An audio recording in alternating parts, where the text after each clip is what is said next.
Most men think her absence creates longing, creates need, creates desire to return, creates awareness of what she's missing. But that's not what happens in your absence. That's what you need to happen. What you hope happens, what would make absence feel like strategy instead of what it actually is. Your absence doesn't create longing, creates space. Space she fills differently than you imagine, reorganizes differently than you expect, occupies differently than you fear. And how she fills that space reveals everything about what your presence was actually doing. You think she's missing you. She's discovering she doesn't. You think she's feeling empty. She's feeling relief. You think she's wanting you back.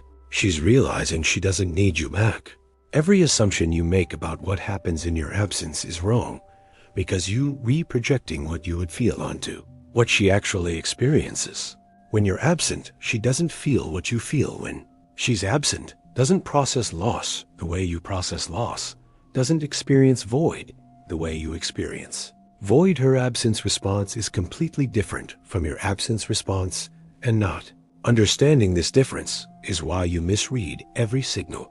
There's moment no one talks about, moment that happens in your absence that changes everything. Moment where she stops checking if you reached out and starts noticing. She stopped caring if you do, stops wondering what you're doing and starts forgetting to wonder, stops missing you and starts not noticing she's not missing you. This moment doesn't announce itself, doesn't feel dramatic, doesn't register as significant. It's quiet moment, subtle shift, internal reorganization that happens beneath her awareness. And by time she notices it happen, it's already complete. Most men don't notice this moment exists. Don't track timing of when longing becomes indifference. Don't recognize threshold where your absence stops mattering. Do and see shift from I miss him to I haven't thought about him. And missing this moment means you come back too late. What usually happens is you give her space. Thinking space creates desire, creates appreciation, creates recognition of your value. You wait for her to reach out, wait for her to realize what she's missing, wait for absence to do work you think absence does. But in that space, in your absence in time, you're giving her to miss you. She's not missing you. She's adjusting, reorganizing, discovering. She's fine discovering. She's better discovering your absence isn't void that needs filling. It's relief she needed. If you're watching this because you gave her space, and now she seems different, if you stepped back expecting her to come forward, and she didn't. If your absence didn't create what you thought it would, you need to understand what actually happens in absence. What actually happens has nothing to do with longing and everything to do with reorganization. First few days of your absence, she feels it, notices gap, experiences void where your presence used to be. Texts feel weird to not receive calls, feel strange to not get patterns, feel broken routines, feel different. Your absence registers. This is brief window, where absence creates awareness, creates noticing, creates sense of something missing. This is period most men think will extend, will deepen, will grow into longing. But it doesn't extend, shifts somewhere around day 3 or 4 or 5. Something changes, gap starts. Feeling less like void and more like space. Absence starts feeling less like loss and more like quiet. Not having to respond to you starts feeling less like distance and more like freedom. She's not deciding this, not choosing this, not making conscious shift from missing you to not missing you. It's happening automatically. Nervous system adjusting, expectations resetting, patterns reorganizing without her directing any of it.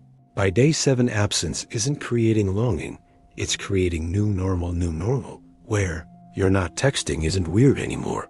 It's expected where you're not calling isn't strange anymore. It's pattern where you're not there isn't void anymore, it's baseline. And baseline is dangerous. Baseline means your presence is no longer default, no longer assumed, no longer needed for her to feel normal. She's established normal without you.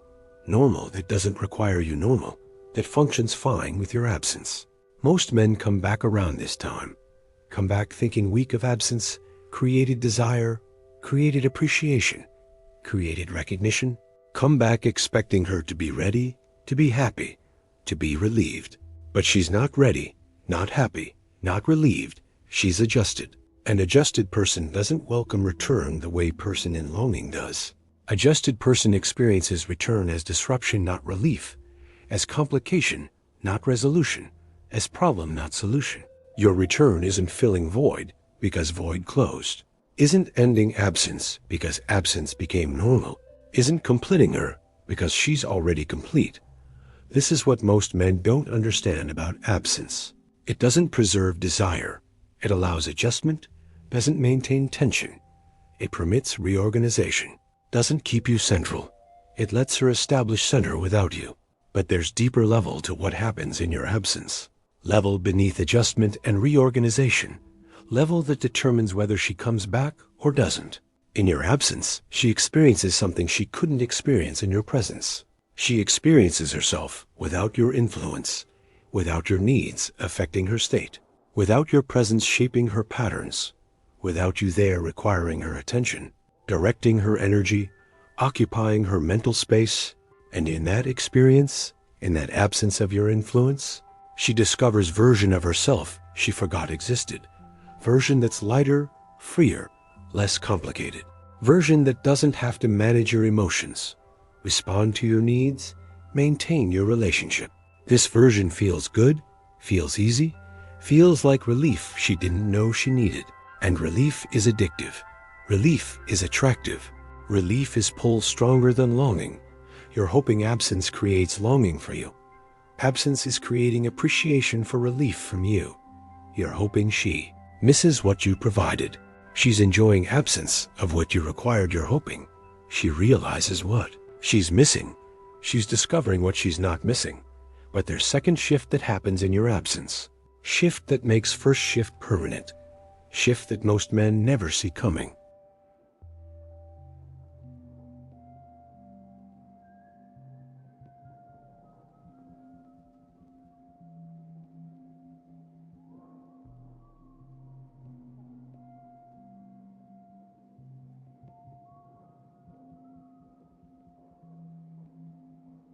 It just requires her to prefer state she as in without you, to state she was in with you.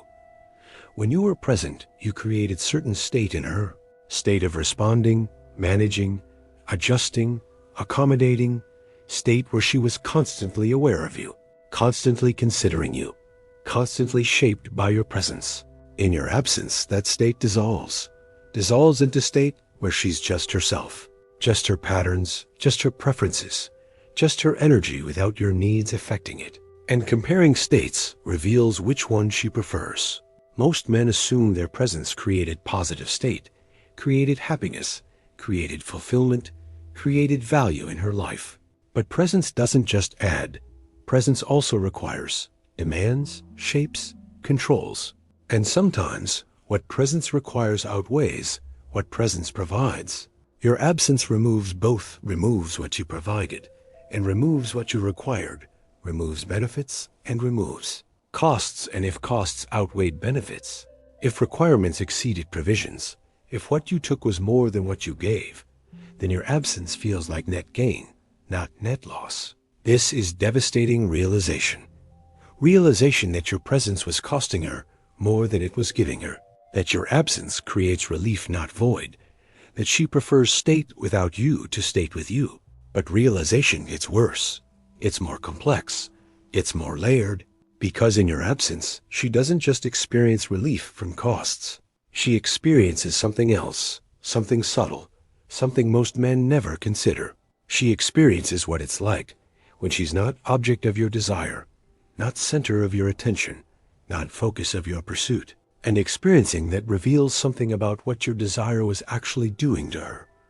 When you desired her, when you pursued her, when you made her center of your attention, you thought you were giving her something valuable, thought you were making her feel desired, wanted, valued, thought your attention was gift. But desire isn't just gift. Desire is also pressure. Pressure to receive, to reciprocate, to maintain, to deserve. Your desire for her created obligation in her, obligation to be what you desired, to maintain what you were attracted to reciprocate what you were giving. In your absence, that pressure lifts, that obligation dissolves, that requirement to be object of desire disappears. And in disappearance, she discovers she didn't want to be desired the way you desired her, didn't want attention you were giving, didn't want to be center. You made her. She wanted to be seen, not desired, wanted to be known, not pursued, wanted to be understood, not chased. And your desire, your pursuit, your attention, while it felt like giving, was actually demanding she be object, be center, be what you needed her to be. Your absence removes that demand, removes that pressure, removes that obligation, and in removal, she discovers freedom she didn't know she was missing. Freedom to just exist without being object of someone's desire, without being center of someone's attention, without being what someone needs. None of this feels like burden to her while it's happening. It just feels normal. And normal is what makes seeing it later so jarring. This is level of what happens in your absence that most men never consider, never imagine, never understand. Level where your presence, even loving presence, even attentive presence, even devoted presence, was actually burden she's relieved to be free from. And understanding this, understanding that your absence can feel like freedom rather than loss, can feel like relief rather than void, can feel like gain rather than deficit. This destroys fantasy that absence creates longing. Absence doesn't create longing when presence was burden, doesn't create desire when attention was pressure, doesn't create missing when relationship was obligation. Most men give space, thinking space will make her appreciate presence, but space is revealing that presence was problem, that what she needed wasn't more presence, wasn't better presence, wasn't different presence. What she needed was absence. And once absence provides what presence couldn't, once relief replaces obligation, once freedom replaces pressure, coming back becomes return to problem, not return to solution, becomes reintroduction of burden, not restoration of value, becomes loss of relief, not gain of connection. This is why men who give space expecting desire often return to indifference. Men who step back expecting appreciation return to resistance. Men who create absence, expecting longing, return to relief that they stayed gone. But there's final level to what happens in your absence. Level that reveals most about what your relationship actually was. In your absence, she experiences her life without you in it, experiences her days, her routines, her decisions, her experiences without you as factor, without you as consideration, without you as variable. And in experiencing life without you as factor, she discovers something crucial, discovers whether you were addition to her life, or whether you were her life, whether you enhanced existence, or whether you were existence, whether you added to foundation, or whether you were foundation. If you were addition, enhancement, extra, then your absence removes enhancement. But foundation remains, life continues, existence persists, and she discovers she's fine. She's whole. She's complete without addition you provided. But if you were foundation, if you were structure, if you were life itself, then your absence should create collapse, should create dysfunction, should create inability to function. And if collapse doesn't happen, if dysfunction doesn't occur, if she functions fine, then revelation in your absence is that you weren't foundation, weren't structure, weren't life itself. You were addition she thought was foundation, enhancement she confused with structure, extra she mistook for essential. This revelation doesn't require your absence to be long, doesn't require weeks or months, requires only enough time for her to discover she's functioning. She's fine, she's whole, discovery that can happen in days. The discovery isn't loud, it's quiet realization, spread across several unremarkable days, and quiet realizations are the ones that stick. And once discovered, once she knows she's fine without you, once she sees life functions without your presence, trying to convince her otherwise becomes impossible. Trying to make her need you becomes futile. Trying to restore your position as essential becomes fantasy. Because you can't make someone need you when they've discovered they don't. Can't make someone miss you when they've discovered they're fine. Can't make someone want you back when they've discovered relief in your absence. There's a particular way this discovery happens in your absence that most men never see coming, way that makes return especially difficult, especially awkward, especially impossible. In your absence, she starts noticing things she didn't notice when you were present. Starts seeing patterns she couldn't see when you were there. Starts recognizing dynamics she was blind to during relationship. She notices how much mental space you occupied, how much energy managing you required, how much of herself she adjusted to accommodate you. And noticing this from distance of your absence makes visible what proximity made invisible. When you're close to something, you can't see its full shape, can't recognize its full impact, can't measure its full cost. Your presence was too close for her to see what your presence was doing. Your absence provides distance that makes seeing possible. And what she sees in that distance changes how she remembers what you had, changes how she interprets what you were, changes how she evaluates whether she wants you back. Memories don't stay same in your absence. They reorganize, recontextualize, reframe. Moment that felt romantic when you were present looks needy from absence. Gesture that felt caring looks controlling. Attention that felt loving looks demanding. She's not rewriting history. She's seeing history with clarity absence provides. Seeing dynamics she couldn't see from inside them. Seeing patterns she was too close to recognize. Seeing costs she was too involved to calculate. And this new seeing, this absence-created clarity, this distance-enabled recognition, makes coming back feel like returning to something she now sees clearly, returning to dynamics she now recognizes, returning to costs she now understands. Your return asks her to unsee what absence helped her see, asks her to forget clarity absence provided, asks her to reject understanding absence created, and she can't do that. Clarity doesn't reverse. Seeing doesn't become unseeing. Understanding doesn't become not understanding. She's not analyzing you. She's just seeing more clearly now. And clear seeing changes everything about whether someone wants to return to what they left. Most men come back expecting to resume where you left off, expecting her to see you the way she saw you before, expecting relationship to continue as it was. But she's not the same person who was in that relationship.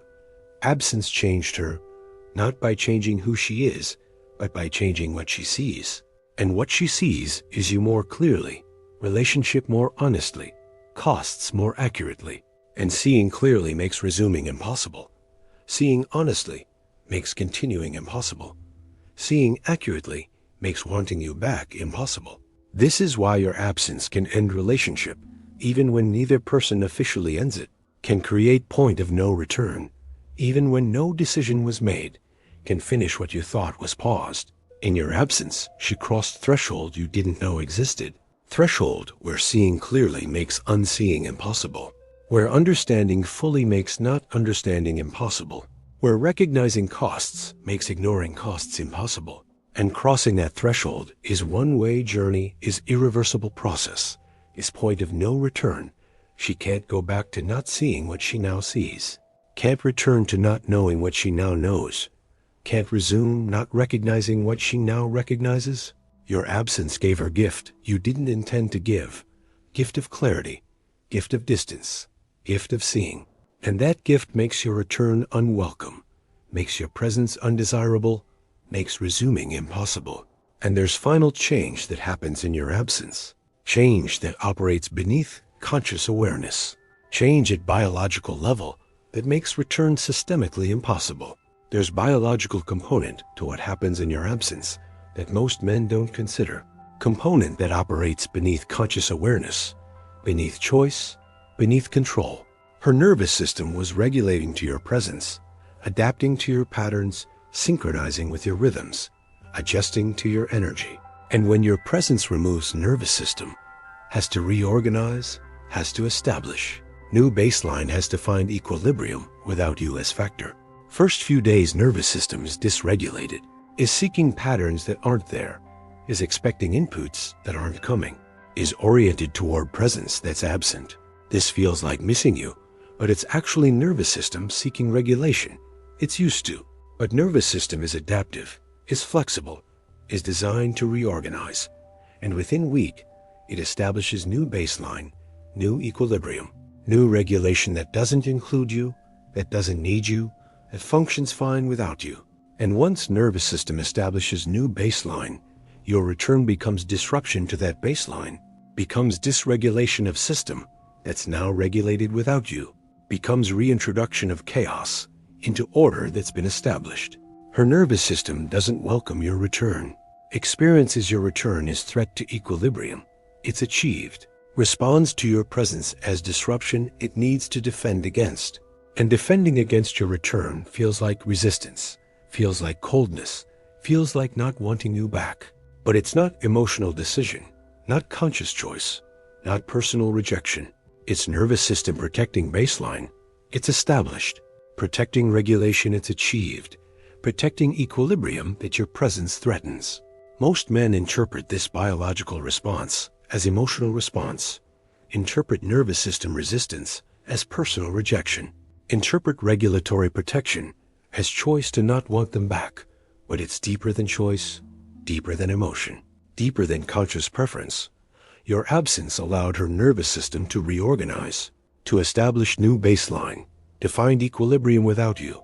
And that biological reorganization makes your return biologically unwelcome, makes your presence systemically threatening, makes resuming physiologically difficult. You can't argue with nervous system, can't convince it to accept disruption, can't negotiate with regulatory protection, can't override biological baseline with emotional appeal. Her system has reorganized without you, and system protects its new organization. None of this announces itself. Her nervous system doesn't send notification. It just reorganizes. And reorganization is silent. This is level of what happens in your absence that most men never imagine, never consider, never understand.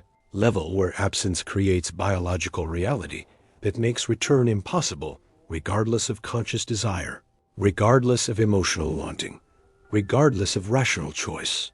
Even if she wanted to want you back, even if she tried to welcome your return, even if she consciously chose to resume her nervous system, would resist, would create discomfort, would generate. Anxiety would produce stress that makes being with you feel wrong at biological level. And biological feeling of wrong is stronger than conscious choice, is more compelling than emotional desire, is more determining than rational decision. You can't override what nervous system is telling her, can't convince past what her system is communicating. Your absence created biological reorganization that makes your presence biologically unwelcome. And biological unwelcome is impossible to overcome through emotional appeal, through logical argument, through behavioral change. Most men trying to come back after absence are fighting biology, fighting nervous system reorganization, fighting regulatory baseline that's been established. And fighting biology is fight you can't win, is battle that's already lost, is effort that's inherently futile. This is final level of what happens in your absence. Biological level where reorganization makes return systemically impossible, where baseline change makes resuming physiologically difficult, where nervous system protection makes wanting you back biologically unlikely. Your absence was supposed to create space that increased desire, created space that allowed reorganization, was supposed to generate longing, generated new baseline, was supposed to make her want you more, made her system function better without you. And functioning better without you is revelation that can't be reversed, is discovery that can't be forgotten, is reality that can't be denied. This is what she feels in your absence. Reorganization, not longing, relief, not desire, clarity, not confusion, freedom, not loss, new baseline, not void, preference for your absence, not missing of your presence. She feels adjustment where you expected longing, feels relief where you expected need, feels clarity where you expected confusion, feels better where you expected worse, feels complete where you expected empty. And feeling complete in your absence means your return isn't needed, isn't wanted, isn't welcome. Means coming back is disruption, not resolution, is problem, not solution, is loss of what absence provided, not gain of what presence offers. Most men give absence thinking it's pause that will resume, thinking it's space that will reset, thinking it's distance that will create desire. But absence isn't pause, isn't space, isn't distance. Absence is opportunity for her to discover she's fine without you. And once discovered, that discovery determines everything, determines whether your return is welcome, determines whether resuming is possible, determines whether she wants you back. In your absence, she discovered she's fine, discovered she prefers relief to burden, discovered she functions better alone, discovered your presence was costing more than providing, discovered she doesn't need you, doesn't miss you, doesn't want you back.